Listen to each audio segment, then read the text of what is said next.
Okay. So previously we were discussing this sound topic, and already we had solved several questions on that. Okay. So let's see last where we solved it. Yeah. So the last topic we discussed was interference. Okay. So I guess everyone is clear with this. What is interference? Yes, sir. Yeah. So there is a नहीं तो particular. हम आज ऐसे कर सकते हैं, हमारा 2-3 ही topic रह गया है ना सर, तो फिर टेस्ट डिस्कशन कर लेंगे। Yeah. No problem. हाँ, Okay. So there is this interference it is a specific phenomena मतलब ऐसा नहीं है कि regularly if you take two sources and there will be interference. No, these two sources will be in a proper manner. Okay, the term used for that is called coherent sources. Okay, so ये term है coherent sources, चाहिए तो मैं यहाँ पे add करके रखता हूँ coherent sources. इसका मीनिंग क्या है? मतलब ये है कि इनकी जो प्रॉपर्टी है वो बार बार बदलती नहीं रहनी चाहिए। मतलब सपोज ये है, ये एक सोर्स है और ये एक वेव जनरेट कर रहा है, आप ये एक सोर्स है, ये भी एक वेव जनरेट कर रहा है, लेकिन सोचो इसकी वेव बार बार चेंज हो रही है। मतलब पहले फ्रिक्वेंसी कुछ और थी, फिर सडनली कुछ और हो गई। तो इसका मतलब यहाँ पर जब दोनों वेव मिलेंगी तो प्रॉपर्टीज बार बार अगर बदल रही है तो फिर गड़बड़ है ना, मतलब तब आप डिस्कस नहीं कर पाएंगे। तो ये होना चाहिए कि दो सिमिलर टाइप के सोर्स होने चाहिए, बिल्कुल सिमिलर। और जैसे मैंने बताया कि सिमिलर मतलब सारी प्रॉपर्टीज उनकी सेम होनी चाहिए, वेव वगैरह कुछ भी चेंज नहीं होना चाहिए, तो उस टाइप के सोर्सेज को बोलते हैं हम कोहेरेंट सोर्सेज। सो ऐसा हो सकता है कि सेम फ्रीक्वेंसी के दो डिफरेंट सोर्स हो सकते हैं बट उस पे कोहेरेंट नहीं होंगे वो। तो इसलिए हमें एक टर्म याद रखना चाहिए कि बिल्कुल सिमिलर टाइप के सोर्सेज होने चाहिए, तभी हमें इंटरफेरेंस देखने को मिल सकता है। फिर इंटरफेरेंस के बाद हमने मैक्सिमम और मिनिमम इंटेंसिटी की बातें की थी कि किस पर्टिकुलर केस में मैक्सिमम और मिनिमम हमें मिल सकता है। और इस इंटरफेरेंस पे बेस्ड हमने एक एक्सपेरिमेंट देखा था, क्विंक ट्यूब एक्सपेरिमेंट, जिस पे हमने प्रॉपर डिस्कशन किया हुआ था कि कैसे हम क्विंक्स ट्यूब का यूज करके क्या निकाल सकते हैं, speed of sound. Sound. Okay, so Quincke tube एक बहुत ही सिंपल एक्सपेरिमेंट है जिससे हम काफ़ी प्रिसाइज जो है स्पीड ऑफ साउंड निकाल सकते हैं। Okay, okay then. So after that let's move to the next section which is standing wave. So पहले हमने क्या डिस्कस किया हुआ है, interference. Next phenomena is standing wave.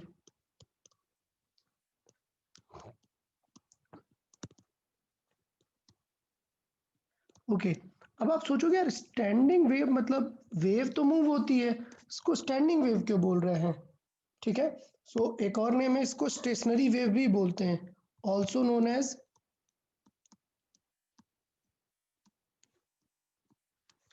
It is also known as stationary wave.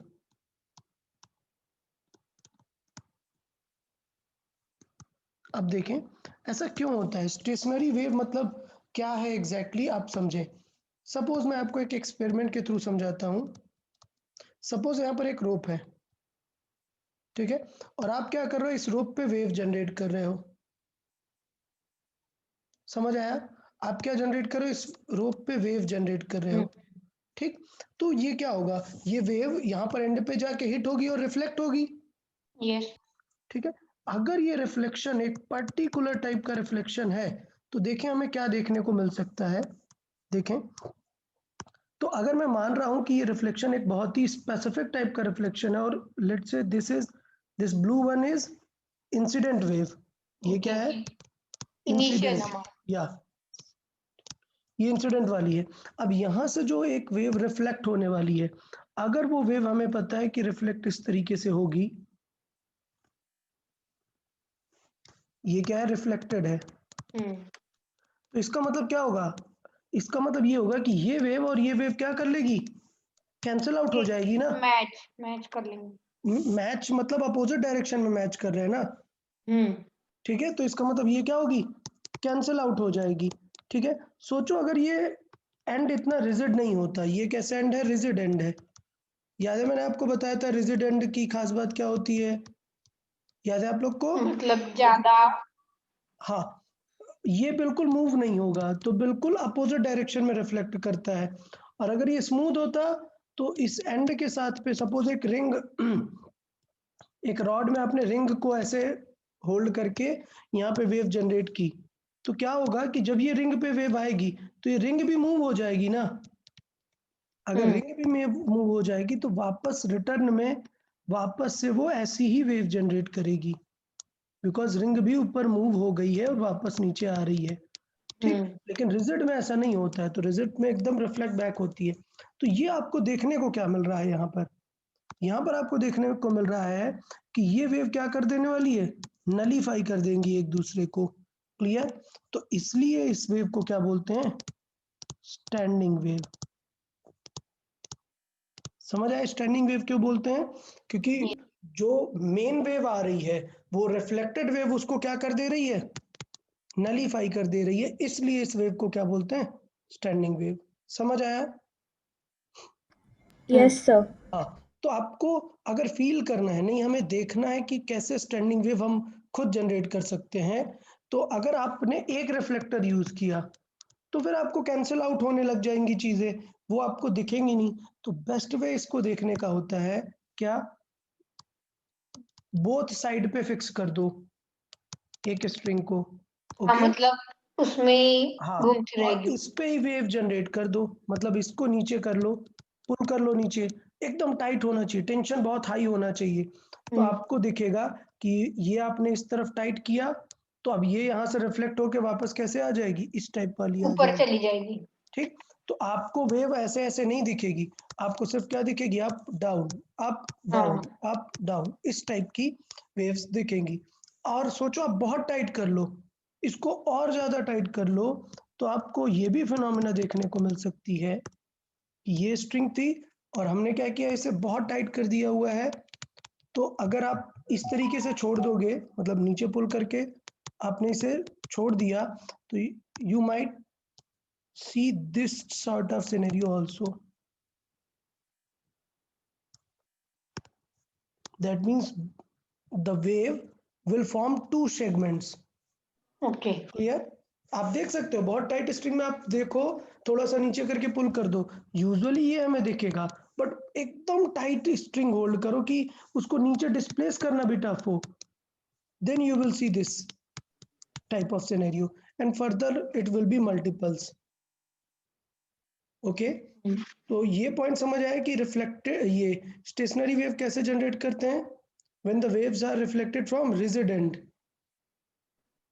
Yes okay sir. और वो अगर ring वगैरह रखा तो रिट्रेस हो जाएंगे वेव। हाँ, तो वो रिट्रेस हो जाएगी, तो वो स्टैंडिंग वेव नहीं बना पाएगी उतना अच्छा, वो बिल्कुल सेम वेव दिखने लगेगी, तो वो और ज़्यादा एम्पलीट्यूड को बढ़ा देगी बट कुछ चेंज नहीं आएगा उसमें। तो अब हम देखते हैं स्टैंडिंग वेव में हमें कुछ सीखना है कि हम किस तरीके से इनको एनालिसिस करते हैं। तो स्टैंडिंग वेव दो टाइप की हैं, ये कौन सी वेव है, ट्रांसवर्स दिख रहा है, और एक यस, ये साउंड, वो कौन सी वेव होगी, साउंड। हाँ मतलब टाइप क्या होगा, ट्रांसवर्स होगा या लॉन्जिट्यूडनल? लॉन्जिट्यूडनल। लॉन्जिट्यूडनल। ट्रांसवर्स नहीं होगा, लॉन्जिट्यूडनल वेव रहेगी। तो इसका मतलब ये है कि हम इनको डिस्कस कर सकते हैं। ठीक है, सो स्टैंडिंग वेव को हम डिस्कस करते हैं सबसे पहले किसमें, स्ट्रिंग में। Okay, so I will say standing wave on string, standing wave on a string. Okay, अभी देखिए प्रॉब्लम ये है कि कुछ टर्म्स हमें पहले से डिफाइन करके रखने पड़ेंगे। तो टर्म्स ये हैं कि ये जो वेव आपको दिख रही है, तो आप देख रहे हो कि कुछ पॉइंट्स ऐसे हैं जिनका डिस्प्लेसमेंट क्या है, बिल्कुल जीरो। सो ये जो जीरो डिस्प्लेसमेंट है, जीरो डिस्प्लेसमेंट है, इन पॉइंट्स को बोलते हैं क्या, नोड्स। क्या बोलते हैं, नोड्स। और ये जो पॉइंट है हमारे मैक्सिमम डिस्प्लेसमेंट वाले पॉइंट्स हैं हमारे यहाँ पर, मतलब ये वाला जो पॉइंट है ये मैक्स डिस्प्लेस हो रहा है, सो इसका डिस्प्लेसमेंट क्या है, मैक्स डिस्प्लेसमेंट। इस पॉइंट्स को बोलते हैं क्या, एंटी नोड्स। तो तो ये दो टर्म आपको क्लियर रहेंगे? Yes, sir. हाँ, तो पॉइंट ये है कि अगर पॉइंट फ्री टू मूव है तो चांस है कि वो एंटी नोड बना सकता है, लेकिन अगर ऐसा रिजिड है तो हमेशा क्या बनाएगा? नोड्स, क्योंकि रिजिड वाला तो मूव कर ही नहीं सकता ना। तो waves, standing waves on a string में दो टाइप की होती हैं। देखें, दोनों टाइप हम डिस्कस करेंगे। दो टाइप्स क्या क्या है? फर्स्ट टाइप है कि स्ट्रिंग को हमने दोनों तरफ से टाइट करके जो है रखा हुआ है। मतलब आप समझ रहे हैं कि ऐसा ज़रूरी नहीं कि हम दोनों तरफ से ही टाइट करके रखें। तो पहला केस हम डिस्कस कर लेते हैं, string fixed at both ends, fixed at both ends. Okay, मतलब दोनों तरफ पे वो फिक्स है। तो क्या सिनेरियो होने वाला है? तो हमें क्लियर है कि यार अगर दोनों तरफ पे फिक्स्ड है मतलब क्या बनेगा? इस टाइप की वेव बनने वाली है। दोनों तरफ फिक्स है मतलब दोनों तरफ ये क्या बन जाएंगे? नोड। तो इसका मतलब मिनिमम वेव कितनी बन सकती है? एक हाफ वेव ऐसे बन सकती है। और ऐसे नीचे से। क्लियर? तो ये जो स्ट्रिंग थी, यहाँ पर जो स्ट्रिंग थी उसकी लेंथ अगर मैं एज्यूम करूँ L, तो वेवलेंथ के फॉर्मेट में ये सेगमेंट कितना होता है? कौन सा? Half segment. हाफ सेगमेंट कितना लेंथ का होता है एक वेव के लिए? Half segment λ/2। λ/2 होता है। तो मुझे लगता है आप लोग ये जानते हैं, यहाँ पे लिखने की जरूरत है क्या? मैं यहाँ पे लिख देता हूँ, ये लेंथ कितनी होती है? λ/2। ठीक है, तो अगर मैं यहाँ पर देखूंगा तो अभी तो फुल वेव बन गई ना, तो ये कितनी हो जाएगी अभी? लैम्डा। क्लियर है ना ये सबको, या मैं फिर से हाँ, ये सेव Yes, sir. ओके, चाहिए तो मैं यहाँ पे एक सेपरेट फिगर बना के आपको ऐसे लिख सकता हूँ कि ये जो वेव फॉर्म हो रहा है इस पे ये जो डिस्टेंस होती है ये दिस इज λ/2। हाँ, ओके, और वो पूरा मिलके लैम्डा। पूरा मिलके लैम्डा रहता है। अगर मैं ऐसे हाफ देखूँ तो λ/4। λ/4 हो जाएगा। इसका मतलब एक नोड से एंटी नोड के बीच की डिस्टेंस कितनी होती है? λ/4। λ/4। तो ये थोड़ा सा याद रखना है हमें। चले अपन सॉल्व कर लेते हैं। तो हमें पता है कि अभी इसकी लेंथ कितनी होगी, किसको सेटिस्फाई करेगी? L will be λ/2। सब टू। ओके है? यस। ओके, अच्छा, हाँ, अभी देखें, अभी सिचुएशन ये है कि हमें ये क्लियर है कि L हो गया हमारा λ/2। हमें स्पीड फाइंड करने के लिए क्या चाहिए होता है? V is equal to F lambda. हाँ, तो अगर हमें चाहिए कि इसकी फ्रीक्वेंसी कितनी है, इस स्ट्रिंग की फ्रीक्वेंसी कितनी है, सो स्पीड तो हमें पता है, स्पीड का फॉर्मूला हमें आता है, लैम्डा डिस्टेंस दिया, सर तो फिर निकाल सकते हैं ना। निकाल सकते हैं बिल्कुल। सो हमसे क्वेश्चन में पूछा जाता है कि फ्रीक्वेंसी क्या होगी। सो म्यूजिकल इंस्ट्रूमेंट जैसे आप देखते हैं ना, ये लेट्स से गिटार ले लेते हैं, तो आप देखते हैं कि गिटार पे ऐसे यहाँ पर एंड्स होते हैं, ठीक है, ऐसे। तो ये क्या होते हैं एग्जैक्टली? ये इसकी लेंथ को बैलेंस करते हैं, और लेंथ बैलेंस की वजह से क्या बैलेंस होती है इसकी? फ्रीक्वेंसी। Frequency. इससे डिफरेंट फ्रिक्वेंसी का साउंड आप निकाल सकते हैं। तो आप देखते हैं ना कि गिटार की स्ट्रिंग को यहाँ पे प्रेस करके होल्ड करते हैं, सो उससे क्या हो जाता है? उसकी लेंथ बदल जाती है। सपोज गिटार की स्ट्रिंग यहाँ से स्टार्ट हो रही है, यहाँ से, यहाँ पे ओपन स्पेस है, यहाँ पे हम उसको वाइब्रेट करते हैं, लेकिन हम एक फिंगर साथ में इधर यहाँ पर रखते हैं या फिर यहाँ पर या फिर यहाँ पर, वो फिंगर्स रख के हम क्या चेंज करते हैं? इसकी Frequency. फ्रीक्वेंसी। लेंथ, मतलब इसकी फ्रीक्वेंसी बदल जाती है। इसलिए डिफरेंट डिफरेंट लोकेशन पे टच करने पर वो अलग अलग टाइप का साउंड जनरेट करता है। तो समझ आया कि हम क्या डिस्कस कर रहे हैं एग्जैक्टली? हम फ्रीक्वेंसी हाँ, जिससे हमें मतलब गिटार कैसा वर्क करता है वो भी समझ में आ गया। एग्जैक्टली सारे टाइप के स्ट्रिंग्स कैसे वर्क करेंगे, हम यहाँ पर ये चीज डिस्कस करना चाहते हैं। तो अभी क्लियर है? इसका मतलब लेमडा का फॉर्मूला क्या आ जाएगा? Lambda will be 2L।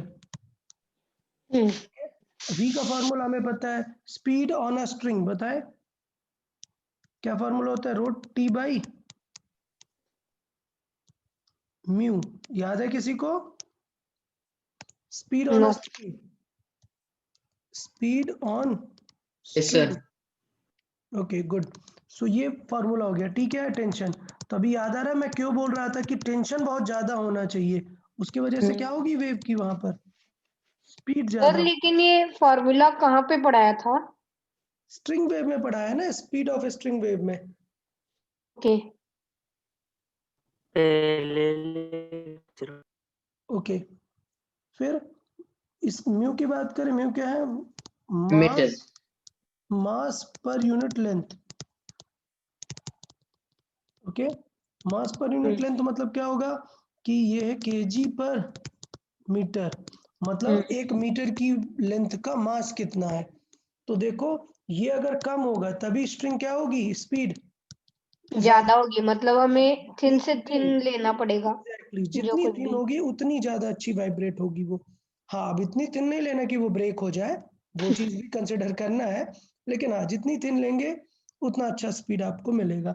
अभी तो एकदम सिंपल क्लियर है हमें। फॉर्मूला वी नो, फॉर्मूला क्या है, v is equal to, √T by mu ये ठीक है, ये wave formula v is equal to F lambda. Lambda, और लैम्डा है 2L। Yes, so then f will be v by lambda, और lambda है 2L, so we can have a formula for frequency, so then यहाँ पे ही लिख लेते हैं f will be v by lambda, and frequency का हमारे पास फॉर्मूला आ जाएगा, so this f will be 1/2L, lambda is 12 root t by mu। so ये हमारी फ्रिक्वेंसी का फॉर्मूला आ जाता है कि किस तरीके से फ्रिक्वेंसी हमारी जनरेट होगी। अब सर पॉइंट, क्या आप वो जो फाइनल फॉर्मूला है वो दूसरे पेन से लिख सकते हैं क्या? वो बहुत लाइट हो लाइट गया। है क्या? ओके,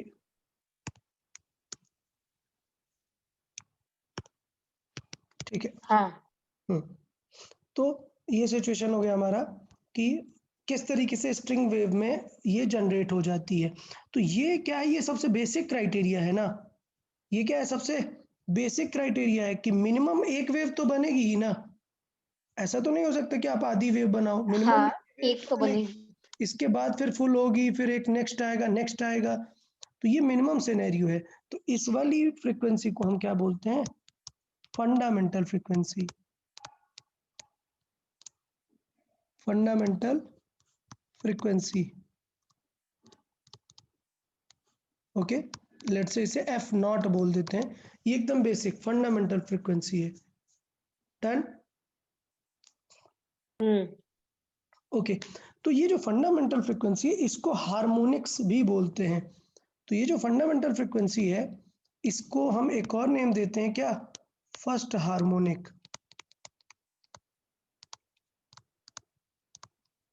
ठीक है, so it is called first harmonic, मतलब म्यूजिकल टर्म है, हमें सिर्फ माइंड में ये रखना है कि this is the first frequency possible from this string.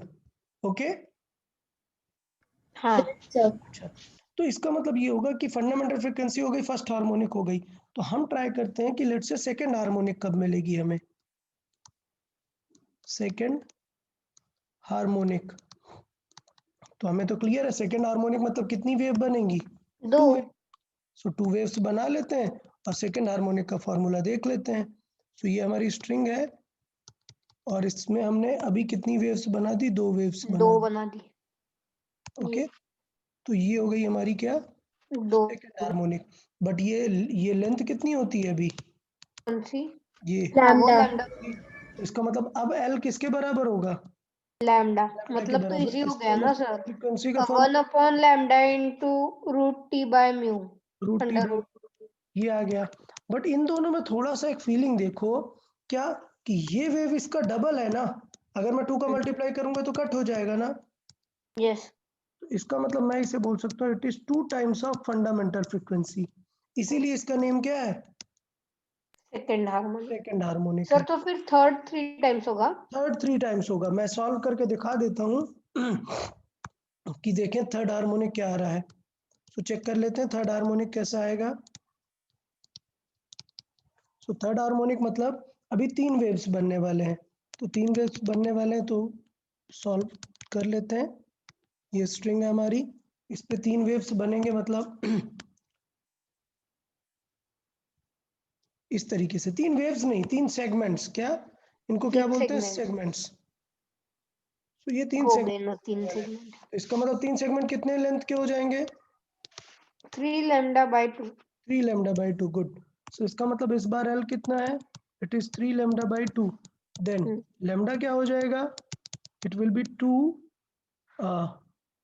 L by 3. ठीक है। सो इसका मतलब फ्रीक्वेंसी का फॉर्मूला देखेंगे, 1 अपॉन लेमडा होता है, लेमडा मतलब 2L और ऊपर क्या आएगा? 3 3. Root T by mu. देखो कितना टाइम्स हो गया? हाँ 3 टाइम्स हो गया। 12 था, 3 टाइम्स ऑफ एफ नॉट हो गया। तो ये फॉर्मूला बन जाता है कि अगर हमें स्ट्रिंग में कोई भी हार्मोनिक निकालनी है तो हम डायरेक्टली निकाल सकते हैं बिना कुछ सोचे। क्या अब हमें सोचने की जरूरत है क्या? नहीं, हम नहीं, डायरेक्टली बोल देंगे फंडामेंटल के साथ जितना है उतना जितना मल्टीप्लाई होगा कर कि देंगे। वो होगा। So nth harmonic, nth harmonic, nth harmonic का मतलब अगर f nth, n upon capital L very good, under root n upon या n times of f not, okay n times of f not, और f नॉट हमें पता है it is 1/2L root t by mu.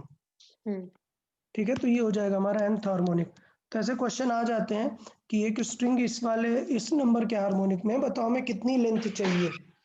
ठीक है, सो उस according हम यहाँ पर जज कर सकते हैं हार्मोनिक। सर ये हार्मोनिक प्रोग्रेशन से रिलेटेड है? नहीं, हार्मोनिक वेव से रिलेटेड है, मतलब म्यूजिकल टर्म है बेसिकली। हाँ हाँ हार्मोनिक जो वर्ड है वो म्यूजिकल टर्म है। अच्छा, एक और टर्म यूज होता है क्या? ओवरटोन। ओवरटोन एक टर्म यूज होता है। ओवरटोन का मतलब होता है next possibility. Overtone, overtone means next next possibility. या next possible harmonics after fundamental. इसका मतलब ये हुआ कि फंडामेंटल को आप काउंट नहीं करेंगे, उसके बाद वाले को काउंट करेंगे। तो इसका मतलब सेकंड हार्मोनिक को मैं क्या बोल दूंगा? This is first overtone. Overtone. समझ आया? तो क्वेश्चन कंफ्यूज कर देता है, आपको बोल देगा कि अगर फंडामेंटल फ्रीक्वेंसी है 20 हर्ट्ज, तो बताओ फोर्थ हार्मोनिक कितनी होगी, सॉरी फोर्थ ओवरटोन कितनी होगी? 100 hertz. Okay good. So fourth overtone मतलब समझ जाओ कि हार्मोनिक ये कौन सा है? फिफ्थ वाला है। Fifth. +1। समझ आया ना? हाँ, तो उसे +1 वो कंसिडर कर लेना है। तो इसका मतलब ये फर्स्ट ओवरटोन है, तो ये क्या बन जाएगा? Second overtone. And so on. Sir तो फिर वो n हार्मोनिक जो है वो n-1 ओवरटोन ना? तो ओवरटोन बनेगा या n-1 n-1 ओवरटोन। ठीक है, तो ये चीज हम इसे समझ सकते हैं कि ये हो जाएगा n-1 ओवरटोन। तो इस तरीके से हम इसमें एग्जांपल्स आ जाते हैं कि कौन सा ओवरटोन किससे मैच करेगा, तो उसके बेसिस पे हम काम कर सकते हैं। तो एक एग्जांपल दें। Yes. ओके, चले देखें। Find the ratio of two similar strings, sorry, find the ratio of length of two similar strings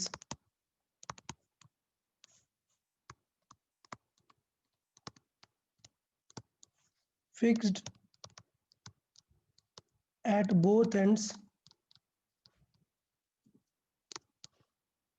fixed at both ends and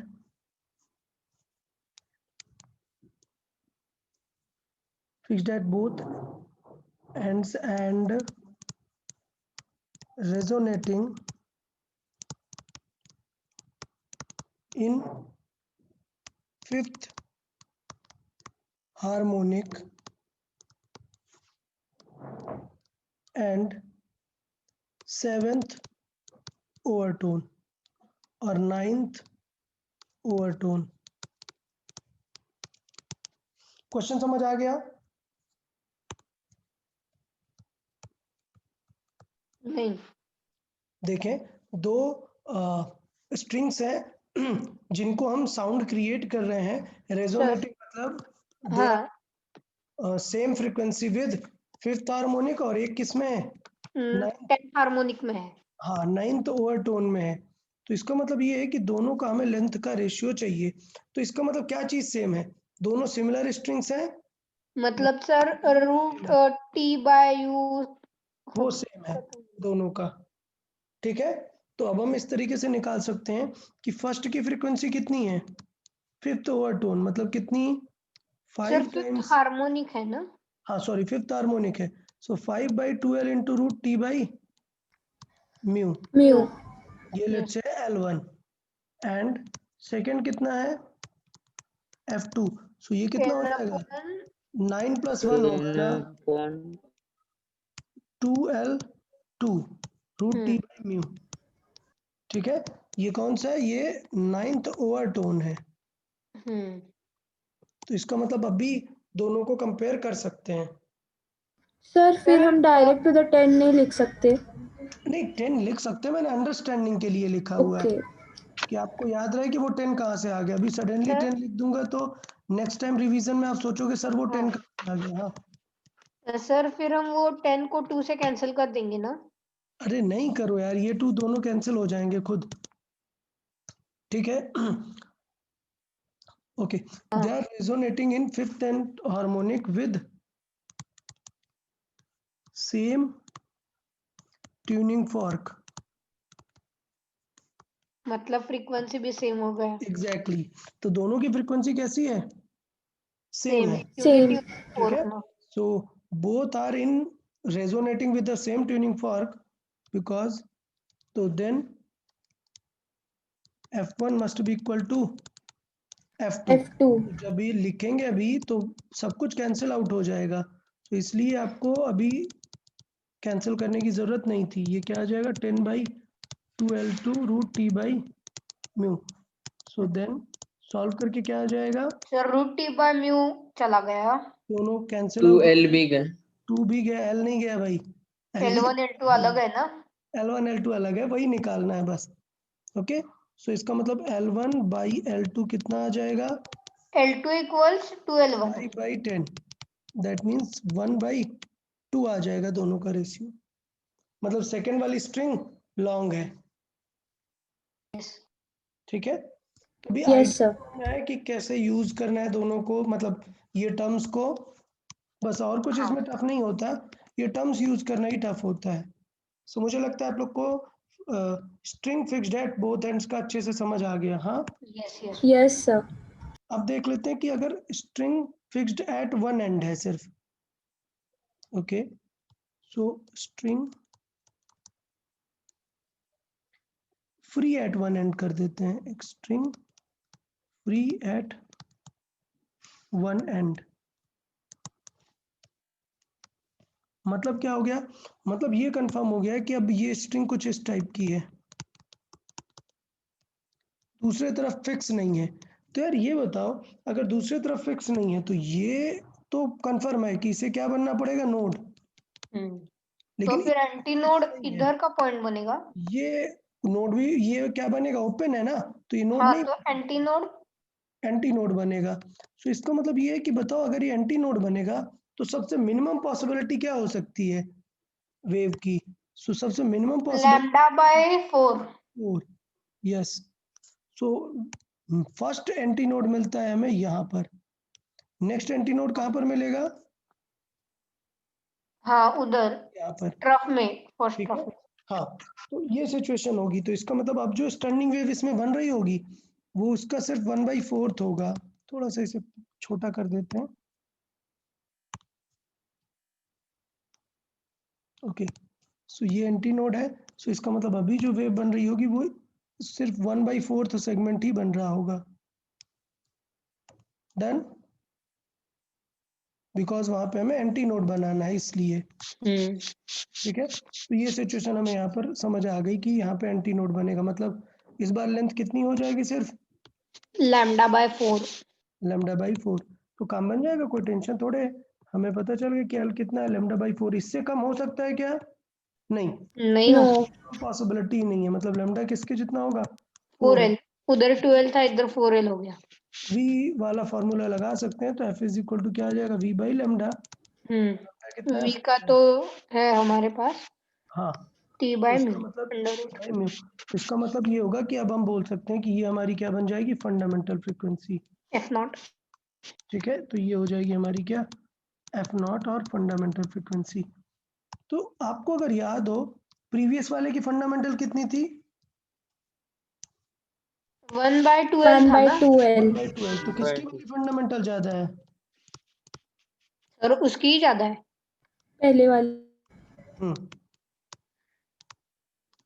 तो इसका मतलब हम ये भी लिख सकते हैं फंडामेंटल फ्रीक्वेंसी और फर्स्ट हार्मोनिक भी बोलते हैं इसे। तो इसका मतलब ये होगा कि एक चीज और याद रख सकते हैं कि fundamental of this fundamental frequency of fundamental frequency of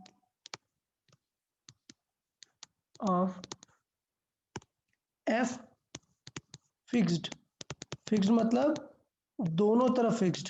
ठीक है, जो एफ फिक्स्ड होता है वो होता है 2 टाइम्स ऑफ एफ फ्री। अब आप सोचोगे सर आपने ये क्यों नहीं लिखा बोथ एंड फिक्स्ड, भाई एक तो फिक्स रखना ही पड़ेगा ना, नहीं तो कुछ नहीं वेव होगा। कैसे जनरेट करोगे, तो वो मैं मान रहा हूँ कि कंसिडरेबल है। सो ये होता है दोनों की फंडामेंटल फंडामेंटल फ्रीक्वेंसी फ्रीक्वेंसी का रिलेशन। रिलेशन रहता है। अब हम हार्मोनिक्स में आ जाते हैं, तो फर्स्ट हार्मोनिक हो गया, लेट्स से नेक्स्ट पॉसिबिलिटी क्या है, तो नेक्स्ट सेगमेंट क्या होगा, नेक्स्ट एंटीनोड कहाँ पर मिलेगा, नेक्स्ट एंटीनोड मतलब पूरी वेव इस तरीके की हो जाए। यस ओके, तो बीच में एंटीनोड हमें यहाँ पर मिल जाएगा नेक्स्ट सर, एंटीनोड। ये फिर होगा λ/3 पे होगा क्या? λ/3 नहीं, और क्लियर करो थोड़ा, 3 λ/2। 3 λ/2 क्यों, इसका 3 टाइम्स है ना ये, हाफ 1/4 सेगमेंट का 3 टाइम्स है ये, हाँ, 3 λ/4। तो ये बेसिकली कितना रहेगा, 3 λ/4।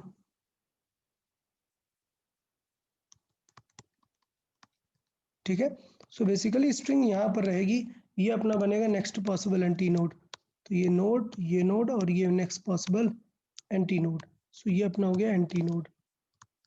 तो मतलब ये है कि इसके अलावा कोई पॉसिबिलिटी हो सकती है क्या पहले, नहीं, this is the minimum possible scenario, मतलब कितना, 3 λ/4। इसका मतलब ये हुआ कि नेक्स्ट पॉसिबिलिटी जो होगी,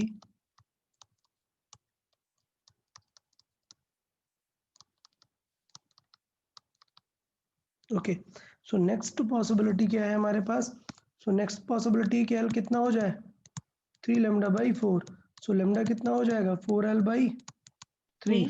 अभी हम f का फॉर्मूला लगाएंगे, सो 1/v/λ, सो लेमडा का जब डिवाइड करेंगे 4l/3 तो 3 ऊपर आ जाएगा, 4l यस, √t/, इनवर्स। देखो किसके जैसा दिख रहा है ये, 3 टाइम्स ऑफ एफ नॉट। तो क्या 2 टाइम्स ऑफ एफ नॉट मिला क्या आपको, नहीं। नहीं, तो ये खास बात आती है कि फिक्स्ड एंड में तो सारी पॉसिबिलिटीज होती हैं, लेकिन फ्री एंड में नहीं होती हैं।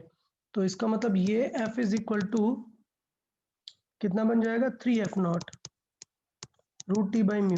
तो हार्मोनिक तो इसको यही बोलेंगे, हार्मोनिक अभी भी ये कौन सा है, third harmonic, third harmonic, but ये नेक्स्ट पॉसिबिलिटी है, तो इसको ओवरटोन क्या बोलेंगे, फर्स्ट ओवरटोन है ये। फर्स्ट ओवरटोन बोलेंगे, फर्स्ट ओवरटोन। सर, तो फिर जो सेकंड ओवरटोन होगा वो फोर्थ होगा। एग्जैक्टली तो नेक्स्ट पॉसिबिलिटी पहले देख लेते हैं, तो आपको और आइडिया क्लियर हो जाएगा।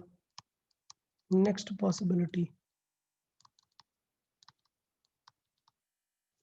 सो नेक्स्ट पॉसिबिलिटी अगर हम देखें, तो अभी हमें एंटी नोड बनाना है ना, तो एंटी नोड बनाना है तो पूरा वेव बना के चेक करते हैं कि नेक्स्ट एंटी नोड कहाँ पर मिल सकता है। सो ये स्ट्रिंग हो गई और हम एंटी नोड्स बनाने का ट्राई कर रहे हैं। सो एक wave, full wave, then there, ठीक है, इधर सिचुएशन होगी कि यहाँ पर जाकर एंटी नोड आपको मिलने वाला है। ओके, तो इसका मतलब ये हुआ कि नेक्स्ट एंटी नोड जाके यहाँ पे मिलेगा आपको 3 लैम्डा बाई 2 पे 3 लैम्डा बाई 2। हाँ, लैम्डा बाई 4 के टर्म्स में देखिए, लैम्डा बाई 2 नहीं है, लैम्डा बाई 4 है भाई, ये लैम्डा बाई 4 है। एंटी नोड देख रहे हैं ना हम, ओके हाँ लैम्डा बाई 4 देखा 4 है और ये पूरा है लैम्डा, तो लैम्डा प्लस लैम्डा बाई 4 मतलब 5 लैम्डा बाई 4 हो जाएगा, हाँ समझा? तो आप इस तरीके से काउंट करो कि ये जो 1/4 सेगमेंट है ये 1/4 होता है, तो एक ये हुआ, 2 3 4 और 6 समझ आया? ये एक जो टेक का सेगमेंट है वो किसके वो जितना, एक 4 के जितना है, तो इस तरीके से हम इसे कर सकते हैं कि दिस इज लैम्डा बाई 4। सो इस तरीके के 5 सेगमेंट्स हैं लैम्डा बाई 4। इसका मतलब इस बार एल कितना हो जाएगा, 5 लैम्डा बाई 4। सो इसका मतलब ये होगा कि देन लैम्डा कितना हो जाएगा, 4l बाई 5। सो इसका मतलब फ्रीक्वेंसी कितनी हो जाएगी, वो हो जाएगी 5 times of 4l root T by mu. मतलब ये कितना आ गया इस बार, 5 टाइम्स ऑफ एफ नॉट दिख रहा है, मतलब ये सीधा क्या हो गया, सेकेंड ओवर तो हमने लेकिन 5 टाइम्स होगी 5 टाइम्स अब हो गया, ये कितना हो गया 5 एफ नॉट, मतलब 5 times of root T by mu. इसका मतलब ये है कि फ्री एंड वाले की एक प्रॉब्लम है क्या, कि इवन वाले हार्मोनिक उसके पास होते ही नहीं है, सिर्फ क्या रहेंगे उसके पास, ऑड वाले ही रहेंगे ऑड वाले। तो ये सीधा आ गया क्या, fifth harmonic, but this is the next possibility. So ये ओवरटोन नंबर क्या है, ओवरटोन हो गया सेकेंड ओवरटोन होगा। तो इस बार थोड़ा सा अब आपको केयरफुल रहना पड़ेगा, हाँ फ्री एंड में ध्यान देना पड़ेगा। तो मैं यहाँ पर लिख देता हूँ क्या, fixed at both ends sir तो फिर इसमें जो nth हार्मोनिक होगा ना तो फिक्स्ड फिर एट ये बोथ कौन एंड्स सा में, ओवरटोन होगा हाँ फिक्स्ड एट बोथ एंड्स में n अपॉन 2l रहता है रूट टी बाई म्यू, और n क्या हो सकता है, n can be any number, 1 2 number 3 4 natural any number number, ठीक। लेकिन अगर मैं बात करूं free at one end, free at one and, तो इसका मतलब फॉर्मूला इसका पहले तो बदल जाएगा, ये आएगा क्या, n अपॉन 4l आएगा, ठीक। अंडर रूट और दूसरी प्रॉब्लम n की वैल्यू सिर्फ क्या होंगी, ऑड नंबर 1 होगी 3 n 5 बिलोंग्स टू ऑड और नंबर ठीक है। तो ये हमारा एनालिसिस का पूरा रिजल्ट है कि किस पे ऑड हार्मोनिक्स होती हैं और किस पे दोनों होती हैं। एट वन एंड पे ओनली ऑड हार्मोनिक्स होती हैं और फिक्स्ड एट बोथ एंड्स पे बोथ इवन एंड ऑड दोनों हार्मोनिक्स होते हैं। तो बताएं इसमें किसी को कोई डाउट यहाँ तक? No, sir. ओके, तो चलो मैं एक एग्जांपल देता हूँ, थोड़ा सा tricky example. Let's say guess करते हैं आप लोग जज कर पाते हैं कि नहीं। Let's say the consecutive frequencies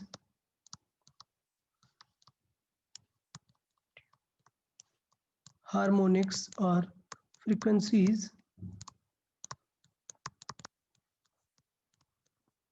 of a string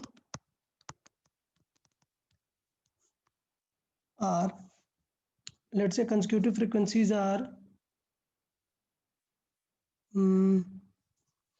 let's take some values, it is 425 595 and 765, then find its fundamental frequency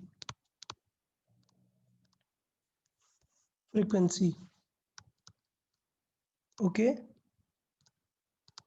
अच्छा, अभी प्रॉब्लम देखो, दीज आर कंसेक्यूटिव फ्रीक्वेंसीज, तो मतलब हमें पता है कि दो फ्रीक्वेंसीज को अगर सब्ट्रैक्ट करोगे तो आंसर क्या आएगा, सपोज 4f0 है, 5f0 है, 6f0 है, किसी को सब्ट्रैक्ट करोगे तो क्या आंसर आएगा,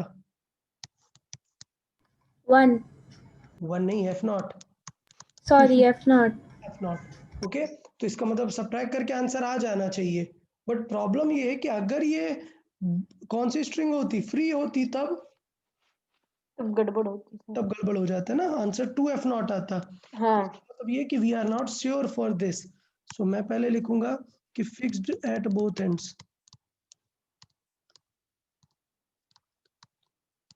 अगर फिक्स्ड एट बोथ एंड्स होता तो आंसर क्या आता, f naught, 2f naught, 3f naught, 4f naught, 5f naught likewise. मतलब अगर आप डिफरेंस करते, difference is always F naught F naught. Yes is f naught 170। ठीक है, तो ये हो जाता। बट प्रॉब्लम क्वेश्चन में दिया क्या है, क्या फिक्स्ड एंड नहीं, नहीं, फ्री एंड ले लूं तो, 2 और फ्री 2f नॉट का डिफरेंस आ जाएगा। हाँ, तो इसका मतलब अब हम बोल नहीं सकते हैं कि क्या आंसर होने वाला है, क्यों, क्योंकि होगा f not, 3f not, 5F naught. 7f 7F not, naught. 9f। 9F naught. तो इसका मतलब अभी डिफरेंस कितना है, 2f नॉट का, 2F naught. ठीक है डिफरेंस। तो इसका मतलब ये है कि क्या subtraction is the good method to find f naught, No. No, तो what method will be good then, कैसे पता चलेगा,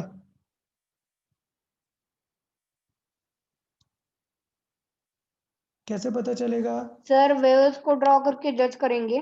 ड्रॉ नहीं करेंगे, ये देखो ना, आपको एक वैल्यू दी है 5f नॉट और 7f नॉट, इन दोनों को अगर आपने डिवाइड कर दिया तो आंसर क्या आ जाएगा, 5/7. तो इसका मतलब इंस्टेड ऑफ सब्ट्रैक्शन क्या बेटर होगा, Division. Division. Division, to identify the harmonics,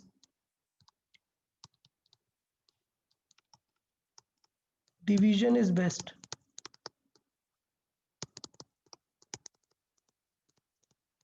okay, तो इसका मतलब आपको क्या चेक करना है, इन दोनों का डिवीजन कितना आ रहा है तो काम बन जाएगा। ओके, सो चेक, चले चेक करते हैं, क्या है पहला, 425, 595, 425 डिवाइडेड बाई 595, चलो डिवाइड करके देखें, 5 से पहले 5 से डिवाइड हो रहा है, तो कितना आया, 85, 119, फर्दर एनी डिवीजन पॉसिबल, हाँ 17 है ना सर, 5/7 आ रहा है। कितना आ रहा है, 5/7, 17 के टेबल में है। 17 के टेबल पे है, सो इसका मतलब 5/7, आप समझ गए, इसका मतलब ये क्या है, Free at on end. free at one end, One so end. yes, so this tells us कि this is 5f naught and this is 7f naught, so इसका मतलब अब आप कॉमन सेंस लगा सकते हैं कि if you subtract it, so answer will be 2F naught. yes, so if we subtract it, then answer will be 2f naught, so इसका मतलब अगर हम पहले सब्ट्रैक्ट करके डायरेक्ट f naught बोल देते तो गलत हो जाता, so answer will be 2f naught, कब, जब हम इनको सब्ट्रैक्ट करेंगे, that means 595 minus 425 425 कितना है, 170। 170 आ रहा है, ओके, सो इसका मतलब f naught कितना है, 85 हर्ट्ज, समझ आया, हाँ मतलब हाँ, तो आपको कंफर्म होना चाहिए, अगर एग्जाम में दे दिया कि ये कौन सा टाइप है तो आप तुरंत कर दोगे, नहीं दिया तो आपको डिवाइड करके बेटर आइडिया होगा कि ये कौन सा स्ट्रिंग है, समझ आया, क्या सर, क्या आप ऐसा एक एग्जांपल दे सकते हैं जो फिक्स्ड एट वन एंड है और हमें डिवीजन करके चेक करना है। डिवीजन में डायरेक्टली रेशियो आ जाएगा, वैसे कुछ उसमें फर्क नहीं है, वो तो बहुत ही सिंपल हो जाएगा ना, मतलब वो मैं 2/3 ऐसे ही दे वगैरह आ देता हूँ, जाएगा। हाँ वो मैं ऐसे ही दे देता हूँ कि लेट से फ्रिक्वेंसी एक है 82, क्लियर, सो मतलब हाँ, सो इसका मतलब नेक्स्ट दे देता हूँ, लेट से कितना हो जाएगा, आप खुद बना सकते हैं, 123, क्लियर, तो आप समझ गए, अगर 82 है 123 है, सो अगर मैं डिविजिबल देखूं तो ये 2 टाइम्स है किससे, 41 41 से, और ये 3 टाइम्स है 41 से। क्लियर? Yes, sir. तो 2/3 आ जाएगा. Exactly. 2/3. That means all the harmonics are available. Yes. इसका मतलब क्या हुआ? Fundamental 41. Okay. Easier. I guess this string property is okay to everyone. String में कोई डाउट? No. Sir. Okay. अभी इसमें चेंजेस भी कर सकते हैं, मतलब वो मैं आगे क्वेश्चंस रिलेट करके बताऊंगा। सपोज टेंशन हमने 20% बढ़ा दिया, सो फ्रीक्वेंसी कितनी बढ़ जाएगी? आपको याद है ये चेंजेस वाला एग्जांपल? फ्रीक्वेंसी का फॉर्मूला क्या है? n/2l। 12 दोनों के जब फिक्स्ड है तब फ्रीक्वेंसी प्रोपोर्शनल टू क्या है? रूट की। टेंशन। Tension. तो अगर टेंशन 20% बढ़ा दोगे तो फिर फ्रीक्वेंसी कितने परसेंट बढ़ेगी? 1.2। 1.2 नहीं, 20% बढ़ाएंगे तो 1.2 को इसके अंदर रखेंगे, रूट के अंदर। ठीक है? हाँ, सो लेट से मैंने यहाँ पे 21 दिया है, 21% बढ़ाया है टी को, तो फिर क्या होगा? सो इसका मतलब क्या होगा? 1.21 किसका रूट है ये? 1.1 का 1.1 का। तो कितना इंक्रीज किया हमने? सिर्फ 0.1। 1. मतलब कितने परसेंट इंक्रीज होगी फ्रीक्वेंसी? 10%. 10%. समझ आया? हाँ, मतलब वो Yes, sir. एग्जैक्टली हाफ जब कम वैल्यू हाँ। है तो वो उस तरीके से हम जज कर सकते हैं कि क्या रहेगा। तो मुझे लगता है ये standing wave on a string हो गया, आप लोग को समझ में आया? हाँ, दोनों का हो गया, फ्री एट हाँ। One and and fixed at हाँ, टू एंड। सो अब स्टैंडिंग वेव हम देख लेते हैं साउंड के लिए। सो साउंड के लिए हम यूज करते हैं क्या? Open pipe. जैसे फ्लूट है, फ्लूट का है एक ओपन विंड। पाइप है ना? हाँ, यस, और उसमें होल्स है। हाँ, उसमें होल्स हैं, ठीक है, उनका यूज भी बताते हैं आपको। तो अभी उसमें होल्स हैं, ये ओपन पाइप है, ठीक। तो ओपन पाइप है मतलब हम यहाँ से एयर ब्लो कर रहे हैं और ये एयर यहाँ पे जा रही है, तो कौन सी वेव जनरेट होगी यहाँ पर? हम यहाँ पे साउंड वेव जनरेट कर रहे हैं एयर के थ्रू, ठीक। तो देखें उसे कैसे डिस्कस करेंगे। तो हमारा नेक्स्ट पॉइंट है स्टैंडिंग वेव ऑन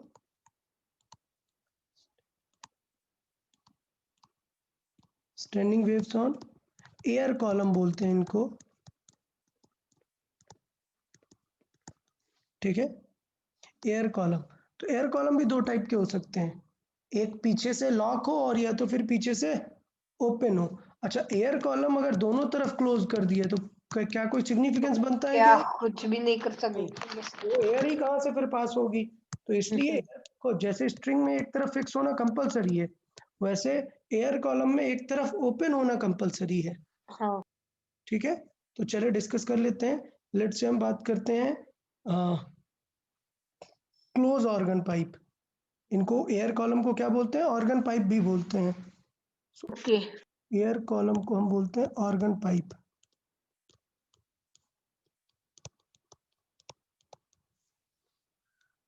ठीक है। सो पहले हम देख लेते हैं नंबर 1 हमारा क्लोज ऑर्गन पाइप। क्या? Close organ pipe. अच्छा, क्लोज मतलब दोनों तरफ क्लोज नहीं होगा, समझ जाना। क्लोज ऑर्गन पाइप मतलब बोला है close eight one and, close eight one and, okay. तो ऑर्गन पाइप में बेसिकली हम एयर ब्लो करने वाले हैं, बट ये एक एंड से क्लोज है। अगर एक एंड से क्लोज है और एक तरफ से ओपन है तो मिनिमम पॉसिबिलिटी क्या बन सकती है? सबसे मिनिमम एक एंड क्लोज है ना, तो मतलब वहां पे क्या बनना पड़ेगा? इसे रिफ्लेक्ट होना नोड, पड़ेगा। यहाँ पे रिफ्लेक्ट होगा, नोड बनेगा, और जहाँ पे ओपन है वहां पे क्या बनेगा? Anti node. Antinode. तो इसका मतलब मिनिमम इतना वेव तो बनेगा ही बनेगा, और इतना वेव हमें पता है कि ये क्या है एग्जैक्टली, इट इज 1/4। तो यहाँ पे क्या बनेगा? एंटी नोड, ठीक। सो यहाँ पे रहेगा क्या? Anti node. अच्छा, दिक्कत ये है कि ये साउंड है ना, साउंड को प्रेशर के फॉर्मेट में भी बोलते हैं और डिस्प्लेसमेंट के फॉर्मेट में भी बोलते हैं। तो डिस्प्लेसमेंट तो यहाँ का नोड पे होने ही नहीं वाला है, तो यहाँ पर अगर डिस्प्लेसमेंट नहीं हो रहा मतलब यहाँ पे प्रेशर क्या है? हाई है, ठीक है। तो मैं एक टर्म लिख देता हूँ, वो चीज़ हमें याद रखना है क्या?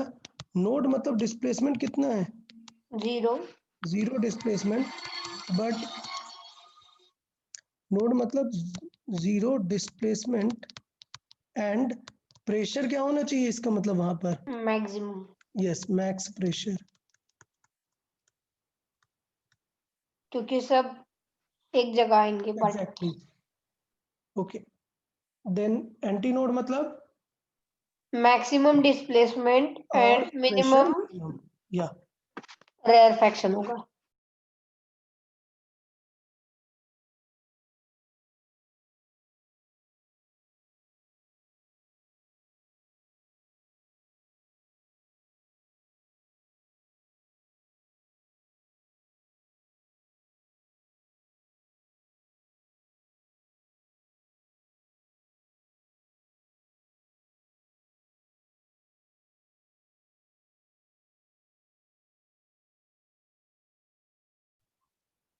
ओके, ठीक है। सो यहाँ पर हम ऑर्गन पाइप पे लिख लेते हैं, इसका मतलब ये वाली लेंथ कितनी होगी? Lambda by 4। और सो इसका मतलब एल इक्वल होगा लैम्डा बाई 4 पे, 4 lambda equals 4L। Yeah so lambda sir is equal to मतलब ये तो 4L। वैसे ही आ गया ना। एग्जैक्टली, बट हम बात करते हैं स्पीड ऑफ साउंड की।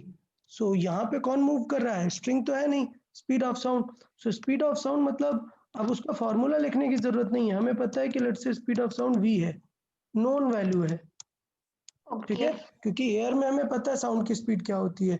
सो एयर कॉलम सॉल्व करना ज़्यादा इजी होता है क्योंकि टेंशन लेना ही नहीं है, हमें पता है कि कौन सी फ्रिक्वेंसी आने वाली है। सो आप देखो, क्या फ्लूट में कुछ करते हैं? क्या कुछ भी नहीं करते हैं, फ्लूट ओपन ही है, आपको पता है कि कौन सी फ्रिक्वेंसी आप ला सकते हो। बट गिटार में आप बार बार स्ट्रिंग टाइट करते हो और मैच करने का ट्राई करते हैं। आप जो लोग गिटार यूज करते हैं उन्हें आइडिया होगा कि गिटार स्ट्रिंग को ऊपर से टाइट करते जाते हैं और चेक करते हैं कि सपोज यहाँ पर मैं प्रेस करूँ तो यहाँ पर प्रेस करने पर मुझे ये टोन मिलनी चाहिए, इस फ्रिक्वेंसी की टोन मिलनी चाहिए, वो नहीं मिल रही, मतलब क्या? बैलेंस नहीं है, टी बैलेंस नहीं है, इधर टी को कम करना पड़ेगा या फिर टी को ज्यादा। करना पड़ेगा। तो सपोज इसकी फिक्स्ड फ्रिक्वेंसी है लेट्स से 200, यहाँ पर हमें टोन चाहिए। सो 200 अगर है और लेट्स से अभी कितनी है? 190 है, 180 है, तो समझ गए आपको फ्रिक्वेंसी बढ़ाना है मतलब टी तो मैं बढ़ेगा, ठीक है।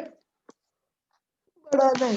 v हमें नोन है, अब हम यूज कर सकते हैं v is equal to F lambda, then so इसका मतलब f इज इक्वल टू क्या हो जाएगा? Just v by lambda, lambda. ये 4 इजी हो है। गया। तो मतलब हमें डायरेक्टली पता चल गया कि f कितना हो गया? v बाई 4L, और इसी को हम क्या बोलने वाले हैं? अपना mean sorry fundamental frequency F fundamental max. frequency. So in organ pipe you can have fundamental frequency like this. This is fundamental frequency. ये किसके जैसे लग रही है? सर जो स्ट्रिंग है ना free at one end. Free at one end वाली string, okay, free at one end जैसे ये लग रहा है। तो इसका मतलब नेक्स्ट पॉसिबिलिटी क्या हो सकती है? इसको फर्स्ट हार्मोनिक भी बोलेंगे, ओके। सो नेक्स्ट पॉसिबिलिटी क्या है देख लेते हैं। अब मैं डिटेल में नहीं लिख रहा हूं, अब आपको तुरंत समझ में आ जाएगा। नेक्स्ट पॉसिबिलिटी मतलब नीचे तो नोड ही बनेगा, ऊपर वेव डिफरेंट हो सकती है, ठीक है। तो नेक्स्ट पॉसिबिलिटी इसमें जो रहेगी वो क्या रह सकती है? नीचे नोड फिक्स है, ऊपर एक वेव फुल बन जाए,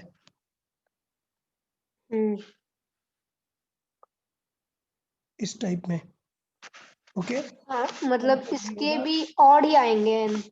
हाँ। सो इसके भी क्या आएंगे? और मतलब ये बिल्कुल स्ट्रिंग के जैसा ही करने वाला है, ओके।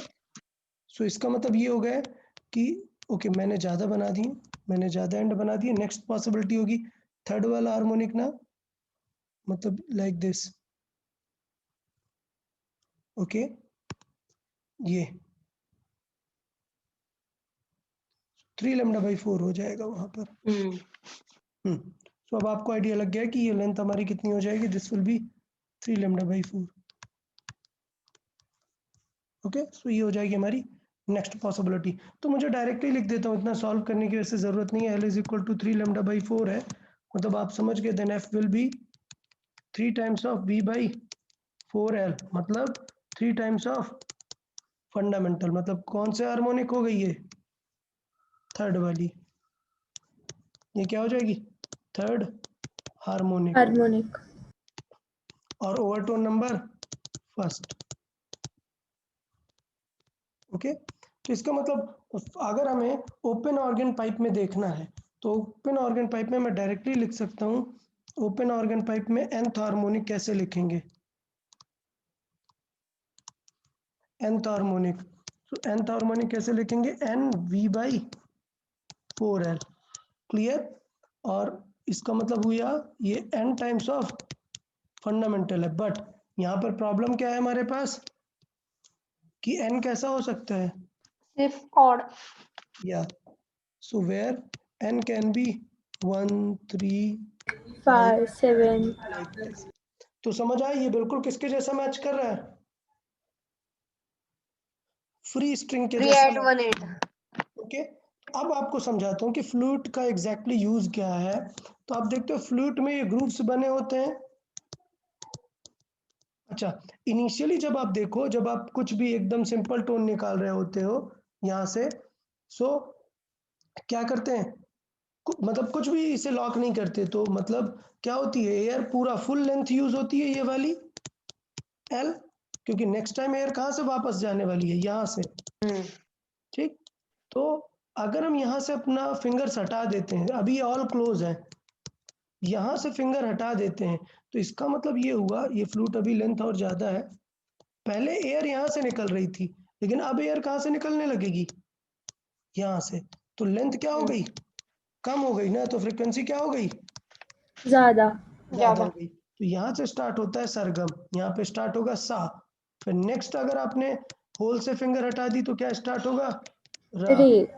ठीक है, फिर जो भी रहेगा, मुझे ज़्यादा इसका म्यूजिक का आइडिया नहीं है, जस्ट मुझे पता है कि यहाँ से सरगम स्टार्ट होता है यहाँ पर फ्लूट पे। सर लेकिन कितन 7 होल सिर रहता है ना इस पे भी? 7 नहीं रहता, 6 रहता है, लास्ट कुछ एक हाफ क्लोज होता है ऐसा कुछ, मुझे फ्लूट हाँ का सर, ज़्यादा क्योंकि idea नहीं ऐसे 5 ही तो फिंगर है ना, कितने बंद करेंगे? है। दोनों हैंड्स यूज करते हैं फ्लूट में, 5 ही फिंगर नहीं। ऑल 5 से हाँ थोड़े ना लॉक कर सकते हो, एट अ टाइम 4 कर सकते हो, थंब से थोड़े ना लॉक करोगे। सो बोथ हाँ हैंड्स यूज करते हैं फ्लूट में। चलो ठीक है, फ्लूट नहीं पढ़ा रहा हूँ मैं, मुझे ज़्यादा आइडिया नहीं है, बस इतना पता है कि फ्लूट में जो होल्स है वो एयर जो भी होल ओपन करे, फ्रीक्वेंसी चेंज करने के लिए यूज करते हैं। तो फ्रीक्वेंसी पहले लेंथ चेंज होगी, लेंथ चेंज होने की वजह से फ्रीक्वेंसी चेंज होगी। अच्छा, क्लोज एंड के लिए क्या करते हैं? अगर मुझे क्लोज एंड की लेंथ चेंज करनी है तो क्लोज एंड की लेंथ चेंज कर दी अगर हमने, तो चेंज कर ही नहीं सकते ना, ये तो क्लोज है। तो क्लोज हाँ एंड वाले इंस्ट्रूमेंट्स में कुछ लिक्विड यूज करते हैं, और ये लिक्विड का लेवल अभी यहाँ पे है तो यहाँ पे वेव बनेगा, और लिक्विड हाँ का लेवल अगर हमने ड्रॉप कर दिया तो फिर वेव यहाँ पे बनेगा, तो लेंथ बढ़ सर, गई। लेकिन ऐसा कोई इंस्ट्रूमेंट है क्या लिक्विड यूज इंस्ट्रूमेंट नहीं करने? है, एक्सपेरिमेंट्स है, इंस्ट्रूमेंट नहीं है इसमें कुछ, एक्सपेरिमेंट ओके। करते हैं। हाँ हाँ। हाँ, ये एक्सपेरिमेंट बोलते हैं रेजोनेंस ट्यूब इसको, वो हमें अभी डिस्कस करने की ज़रूरत नहीं है। ठीक है, तो अभी ये आइडिया थोड़ा है फ्लूट का भी कैसा काम रहेगा, पर फ्लूट एक ओपन आर्गन पाइप है, क्लोज नहीं है। ठीक है, हाँ क्लोज दोनों। कंपोनेंट। तो फ्लूट को हम डिस्कस कर लेते हैं क्या? Open organ pipe.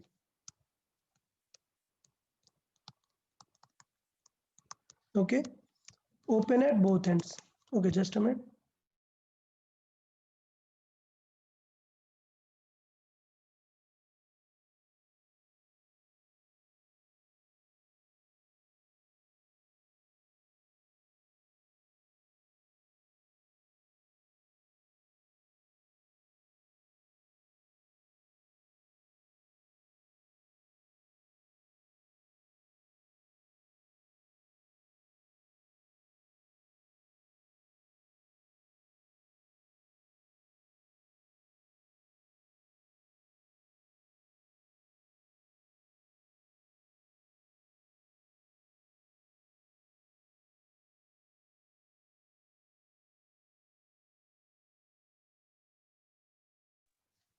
ओके, चले, सो ओपन आर्गन पाइप की बात कर लेते हैं। ओपन आर्गन पाइप मतलब बोथ एंड्स पे ओपन है, सो बोथ एंड्स पे ओपन है मतलब दोनों पे एंटी नोड ही बनेगा।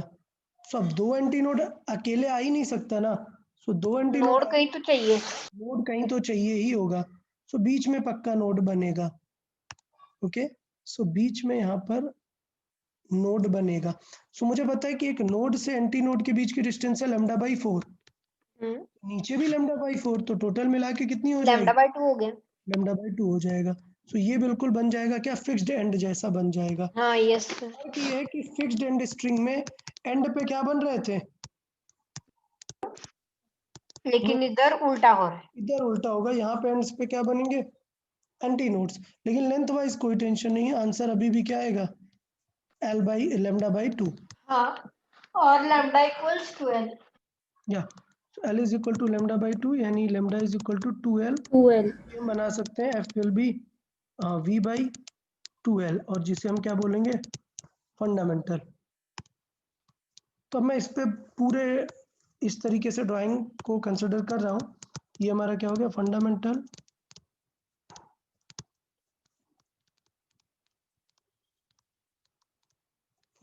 फ्रीक्वेंसी, और इसे बोलेंगे फर्स्ट हार्मोनिक। तब फिर ओवरटोन भी आएगा। हाँ, तो इसके बाद मतलब इसका मतलब बाकी सारे तो इजी हो गए, ऐसा कुछ उसमें सोचने जैसा है नहीं। इसका मतलब फिक्स नेक्स्ट, एट 2 एंड्स था वैसा ही हाँ, चलेगा। तो nth हार्मोनिक में डायरेक्टली लिख दे रहा हूँ। nth हार्मोनिक, इसका मतलब डायरेक्टली लिख रहा हूँ, F will B n times of F0, और n V/2L रहेगा। एंड ये अपना n V/2L है, और n की जो पॉसिबिलिटी है वो सारी हो सकती है। Natural number all. Yes. n will be all the harmonics 1 2 3 4 5 all। ठीक है, सो ये क्लियर है? Yes, sir.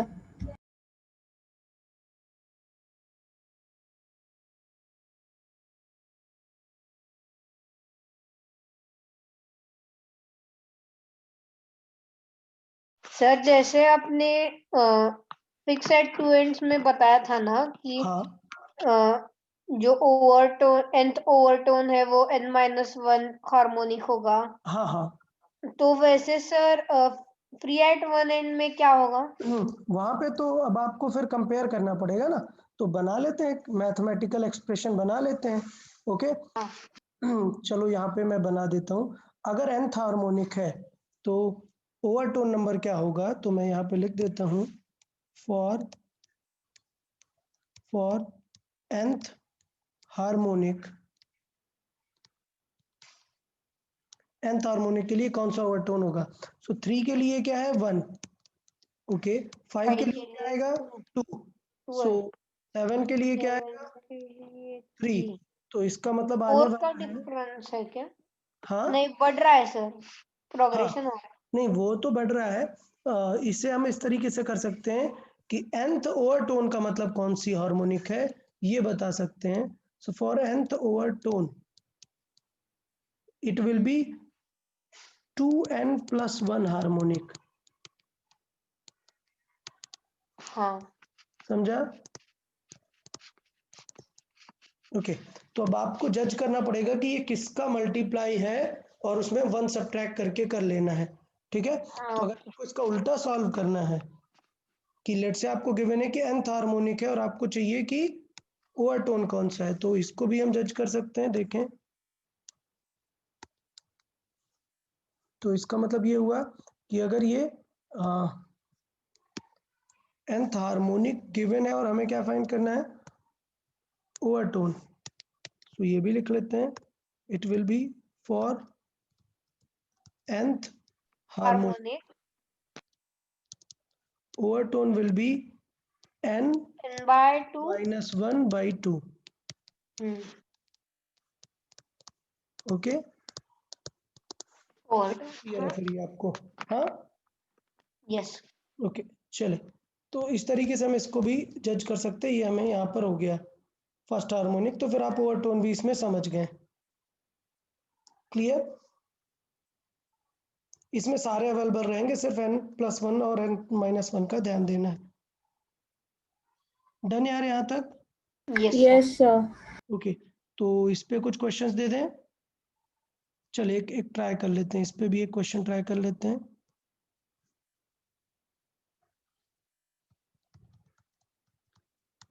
सिमिलर है, एक तो आपको हार्मोनिक चेक करने के लिए बोल देता है कि किस टाइप का ये रहेगा, ठीक है।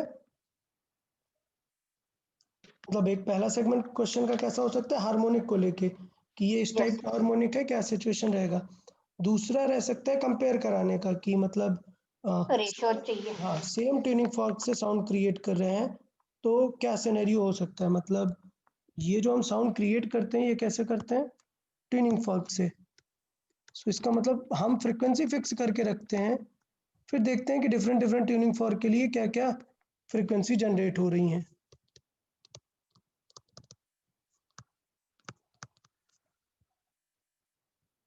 ओके, सो ये सिचुएशन हम यहाँ पे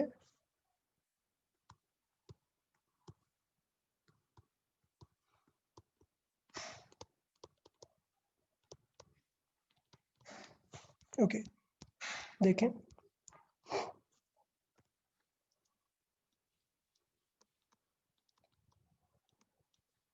find the length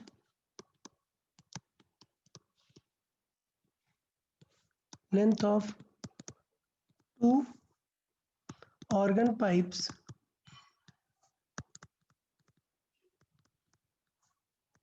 if they are in unison with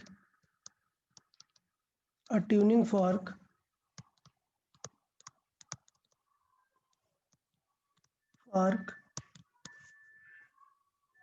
at fourth harmonic in open pipe and third overtone in close pipe। Okay, so ये आपको बताना है, बट हम तो इससे रेशियो ही निकाल सकते हैं। तो आपको एक डेटा गिवन है, given sum of the length of both pipes is 100 centimetre. Okay, चले तब हमें फाइंड करना है, बताएं। अच्छा, यूनिसन मतलब क्या होता है, सेम फ्रीक्वेंसी। Same frequency. तो मतलब इसका मतलब ये है कि इनकी फ्रीक्वेंसी किसके जितनी है, ट्यूनिंग फॉर्क के जितनी है, ठीक है। तो हमें दोनों का लिखना पड़ेगा, ओपन के लिए और क्लोज के लिए। ओपन पाइप, बताए ओपन पाइप की फ्रीक्वेंसी कैसे लिखेंगे। V/12। नहीं, ये वाली ना लिखना ही है, हाँ ओके। Fourth harmonic. तो 4V/12 मतलब 2V/L। यस, सो हमें प्रॉपर लिखेंगे ऐसे, so it will B 4V/2L। ठीक है, समझ आया, क्योंकि यस सर। ओपन है, सो ओपन पे तो ऑल हार्मोनिक्स अवेलेबल रहती हैं। क्लोज पे देखें, क्लोज पे हमें क्या निकालना है, थर्ड ओवरटोन, मतलब 7th harmonic. Yes. So F is equal to कितना हो जाएगा, 2n+1 जो हम करते थे, ठीक है। मतलब 7 इंटू V हाँ, बाय 4L। 7 इंटू V/4L2 ये हो जाएगा। ये चाहिए तो हम यहाँ पे लिख सकते हैं कि कैसे आया, 2n+1, ठीक है। तो इससे पता चल गया कि थर्ड ओवरटोन है, मतलब कि n कितना है उसका, 7 है। एक्चुअली इस तरीके से निकाल सकते हैं हम इसमें। तो पीछे हमने किया हुआ है, चाहिए तो कम अगर है तो आप कॉमन सेंस से भी निकाल सकते हैं। कैसे, 1 3 5 7 9, ये तो फंडामेंटल है। ये क्या बना, फर्स्ट ओवरटोन, सेकंड ओवरटोन और ये थर्ड ओवरटोन। ऐसे भी आप कर सकते हो, no issues. Okay, now both are the pipes in unison, तो इसका मतलब क्या होगा, F1 एंड F2 एकदम इक्वल। सो 4 अब V इवेल्युएट कर देंगे directly. to L1 V exactly. Cancel, 4L2, सो इसका मतलब ये है कि VV तो अपना कैंसिल हो गया, ये 4 से 2 से अब क्रॉस मल्टीप्लाई। 2 कैंसिल आउट हो गया, या फिर इस 2 से इसको सर ये कैंसिल 4, कर देते हैं, हाँ सो वैसे भी आ जाएगा। सो बेसिकली L1/L2 क्या आ जाएगा, 8L2 इक्वल्स 7L1 ना। तो मतलब L1 इस तरफ जाएगा और L2 नीचे रहेगा ना, तो 8/7 आंसर आ जाएगा। यस अब हमें पता क्या है, एंड L1 प्लस L2 कितना है, 100 दिया हुआ है। 100 सेंटीमीटर। तो इसका मतलब क्या होगा, कैसे कर सकते हैं, x मान लो, देन L1 को क्या मान लो, 8x एंड L2 L2 को मान लेंगे 7x 7x। तो इसका अब मतलब क्या हो जाएगा, 15x हो गया 100। 8x plus 7x is equal to 100। 100 तो फिर x हो गया 85 कर लेते हैं इसको। 6.66। अरे क्यों टेंशन लेंगे हम, इसको 85 कर लेते हैं। क्लियर, सर तब भी टेंशन नहीं क्योंकि जाता ही नहीं है सॉरी डिवाइड। 14 आएगा, 15 ना, 75 कर लेंगे। हाँ 75 करते हैं सर। 75 अभी जाएगा। सो 75 कर लिया हमने, x इज इक्वल टू कितना आ गया, 5। तो ठीक है, सो फिर L1 आ 35 गया, और 40 आ गया सर। हाँ 40 सेंटीमीटर है, 40 और L2 35। 35 centimetre. So I guess आपको ये समझ में आ गया वेव्स के बारे में ये। Yes sir. कोई डाउट किसी को, दोनों स्टैंडिंग वेव समझ में आ गए। Yes sir. Okay, next phenomena है हमारा बीट्स। बीट्स, ठीक है, सो बीट्स का मतलब क्या है, difference in frequencies is called beats. So beats क्या है, difference in frequencies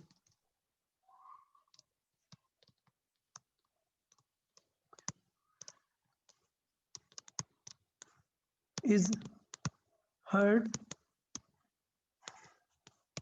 as beats। इसका मतलब ये है कि सोचो आपके पास दो ट्यूनिंग फॉर्क है, ठीक है, एक ये 100 हर्ट्ज का हाँ और एक एक 150 का। लेट्स से एक 100 हर्ट्ज है और एक 105 है। ओके, अच्छा, मैंने 150 क्यों नहीं लिखा, बहुत ज्यादा हो गया क्या? हाँ क्योंकि हमारे ईयर की सेंसिटिविटी कितनी है, 0.1। 0.1 सेकेंड।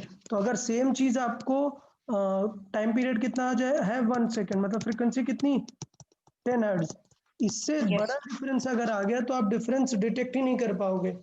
रिवर्बरेशन हो जाएगा।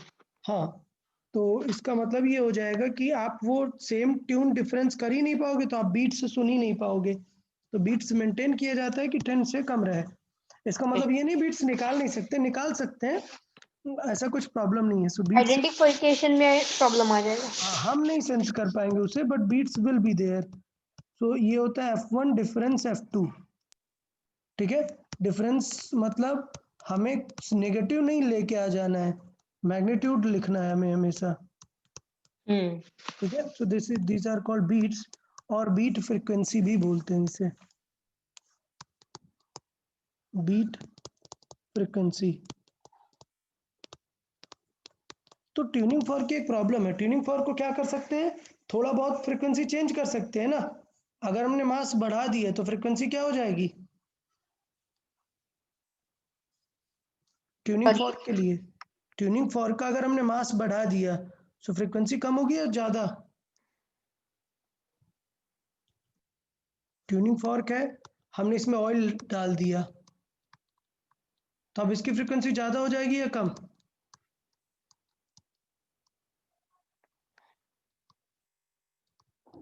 बताओ यार। ये हैवी हो गए प्रॉन्स जो अब वाइब्रेट होने वाले हैं, तो हाँ फ्रीक्वेंसी सर, तो फिर अब ये कम होगा। कम हो जाएगी। और अगर हम इन्हें ऐसे शार्प कर दें, थोड़ा सा घिस के उसे शार्प कर दें, तो शार्पिंग से क्या हो जाएगी, फ्रीक्वेंसी बढ़ जाएगी। ज्यादा हो जाएगी। ठीक है, तो इस तरीके से हम मैच करते हैं दोनों को कि दोनों में क्या क्या डिफरेंस ला सकते हैं हम। ठीक है, तो अगर मैं बात करूं कि क्या कर सकते हैं, अगर हमने कुछ भी ट्यूनिंग फॉर्क में कुछ एक्स्ट्रा लगाया हुआ है, एक्स्ट्रा मतलब कुछ अदर एलिमेंट लगा कुछ दिया तो लगाया। हाँ, डस्ट, वैक्स, ऑयल, कुछ भी, तो वो उसकी फ्रीक्वेंसी क्या होगी, कम हो जाएगी। तो मैं यहाँ पे लिख देता हूँ, when tuning fork is loaded with oil, wax, dust dust, etc., then its frequency decrease. decreases. और अगर हमने क्या किया,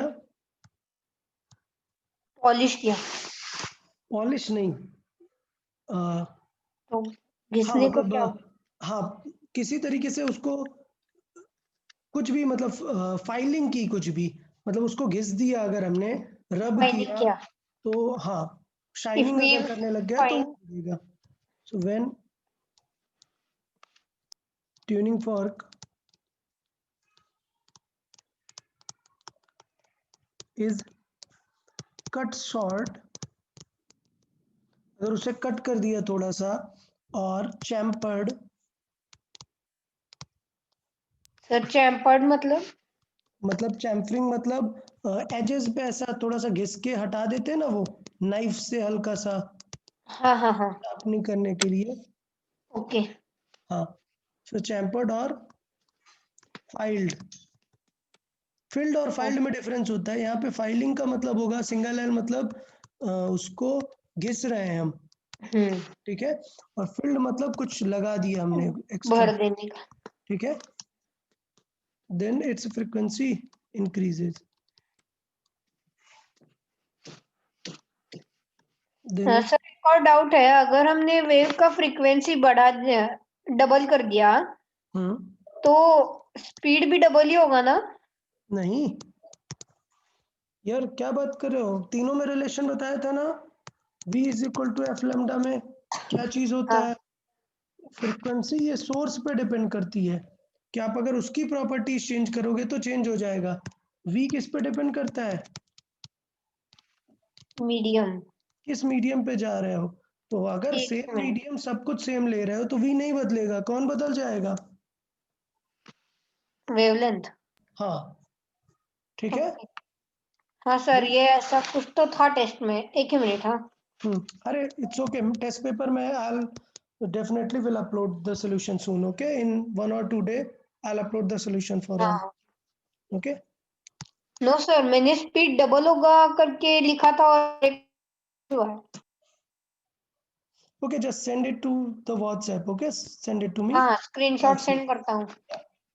Okay then, so ये दोनों पॉइंट्स हो गए। Now based on this scenario we can जज कि दो ट्यूनिंग फॉर्क की फ्रीक्वेंसी कितनी चेंज हो गई है। Okay, so let's see it with the example, we can understand it with example only. So suppose question is like a tuning fork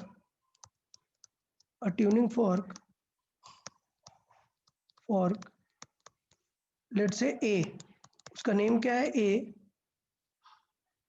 gives 5 beats with B,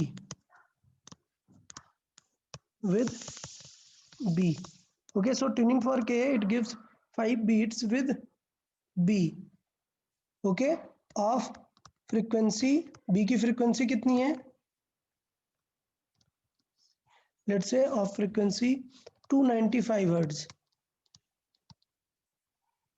done. Yes. Okay, now if A is loaded with dust loaded with dust, then 8 beats are heard.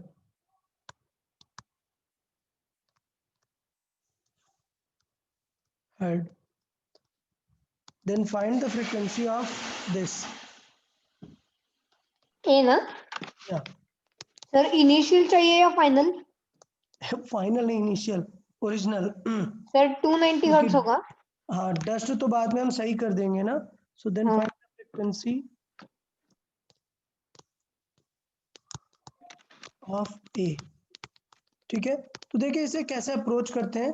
ज़्यादा hassle नहीं रखना है, properly check करना है तो better रहेगा। कैसे? Suppose हमें पता है बी की फ्रीक्वेंसी कितनी है, 295। ये किसकी फ्रीक्वेंसी है? बी की। अभी ए कितने बीट्स दे रहा है? 5 बीट्स। ये 5 दे रहा है। हाँ, तो मतलब एक तो 300 हो सकता है या फिर 290। ओके, तो ए हो सकता है 290 या फिर 300। व्हाई? Because 5 beats. हाँ, can plus be minus 5 beats because of 5 beats. अब उन्होंने और डेटा दिया। या अब देखो और डेटा क्या दिया कि ए को हमने डस्ट से लोड किया, तो ए की फ्रीक्वेंसी क्या होनी चाहिए? डिक्रीज। तो अगर ए की डिक्रीज हुई, अच्छा डस्ट करने से ऐसा नहीं डिक्रीज होगी कि आप 20 डिक्रीज कर दो, नहीं, थोड़ी एक 1-2 हर्ट्ज ही डिक्रीज होती है, इतना ज्यादा फर्क नहीं आता। ओके, मतलब ये है कि अगर आपने थोड़ा डिक्रीज किया लेट से, तो ये 298 हो गया। सो बीट्स कितने बचे? 3 ही बच गए ना। 3 बचे। सो मतलब बीट्स रिड्यूस हो रहे हैं। हाँ, लेकिन यहाँ पे तो इंक्रीज हो 300 रहे होगा हैं। तो बीट्स रिड्यूस होंगे, लेकिन बीट्स तो ओवरऑल अगर हम देखें इसे तो रिड्यूस 8 करेंगे। हो गए ना 5 के। हाँ, तो इसे रिड्यूस करें, लेट से मैं एक नंबर ले लेता हूँ 287। तो इसका मतलब यहाँ पर बीट्स क्या हो रहे हैं? इंक्रीज। इंक्रीज increase, हो रहे हैं। सो इसका मतलब इसके डिक्रीज होने से बीट्स इंक्रीज कर रहे हैं, और हमारे क्वेश्चन में क्या हो रहे हैं? बीट्स इंक्रीज ही हो रहा है तो इंक्रीज हो रहे हैं। तो 290 इसका हो गया। मतलब क्या आंसर होगा? 290 ही हो गया। 290। So in our question, as per question, sir 5 beats मतलब 5 का डिफरेंस ना? या हाँ, एज पर क्वेश्चन, 8 बिट्स मतलब 8 का। Yeah beats are increasing. So final answer of A क्या होगा? Frequency of A has to be 290. Okay, तो इस तरीके से हम थोड़ा सा एनालिटिकल फॉर्मेट से उसको जज कर सकते हैं कि होगा। हमने डिक्रीज क्यों चेक किया? Because of dust. ये टर्म डिक्रीज वाला क्यों यूज किया हमने यहाँ पर? डस्ट की वजह से। डस्ट के वजह से, डिक्रीज्ड बिकॉज ऑफ डस्ट। ये इजी है सर। बट एग्जाम में बेटा गलती बहुत हो जाती है, तो थोड़ा सा केयरफुल रह के करना है। मतलब ऐसे रैंडमली नहीं तुरंत कर देना, अच्छे से रीड करें, देखें प्रॉपर सिचुएशन क्या आंसर होगा और उसके अकॉर्डिंग आंसर करें। चलिए एक और एग्जांपल दे देता हूँ, देख लेते हैं आपको एग्जैक्ट पता चला या नहीं। ओके, आपको आंसर सर नहीं? हाँ, एग्जाम में एक्सपेक्टेड मार्क्स कितने थे, मतलब कितने आने चाहिए थे? ओके, तो मतलब ये वाला एग्जाम ठीक था, ओके, इजी था थोड़ा, मतलब इसमें अच्छे आने चाहिए थे, 80 मार्क्स प्लस आने चाहिए थे, ओके था ये एग्जाम। ओके, हाँ आए। ठीक है, हाँ, ओके, चले नेक्स्ट पॉइंट देख लेते हैं। नेक्स्ट एक एग्जांपल देख लेता हूँ, आप लोग चैट बॉक्स में आंसर करें, जिससे मुझे हाँ। आइडिया रहे आपको समझ आया या नहीं। ओके,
सर ये जो 250 दिया है वो ए का फ्रीक्वेंसी है या बी का?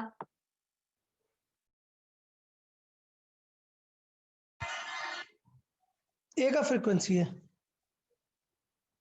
ओके।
ओके, चलो डिस्कस कर लेते हैं एक बार।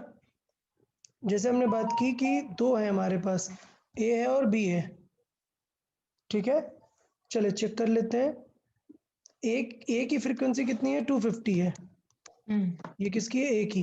तो बी कितने बीट्स दे रहा है? 4 बीट्स। मतलब बी के पॉसिबल आंसर्स क्या क्या हो सकते हैं? बी के पॉसिबल आंसर्स 254 और 246। 246 और 254। 254 एंड 246। तो देख लेते हैं, ये है हमारा बी। अभी देखो, हमें पता है कि हम क्या कर रहे हैं, फाइलिंग एट एजेस। सो बताओ, फ्रीक्वेंसी डिक्रीज कर रहे हैं या इंक्रीज कर रहे हैं?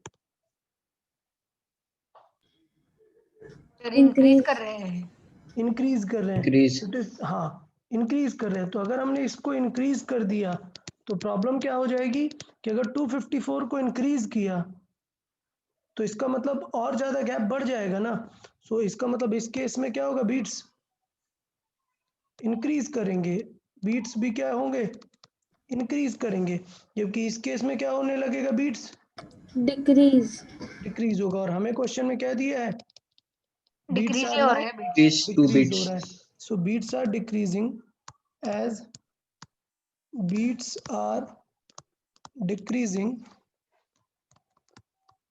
सिचुएशन क्या होगा, आंसर करेक्ट क्या होगा, frequency of B is 246। 246. Yes. Okay, so काफी लोगों ने करेक्ट आंसर दिया, दैट्स गुड। बीट्स ठीक है, इजीली आपको समझ आ गया।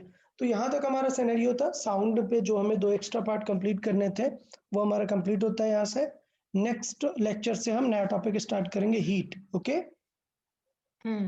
या साउंड खत्म हो गया ना? Yes sir. हाँ, साउंड कंप्लीट हुआ। Okay then, okay then, bye sir. Bye bye Bye. Bye bye bye, sir, sir thank मैं यू आपको सर। वो स्क्रीनशॉट भेजता हूँ। या बाय बाय। हाँ।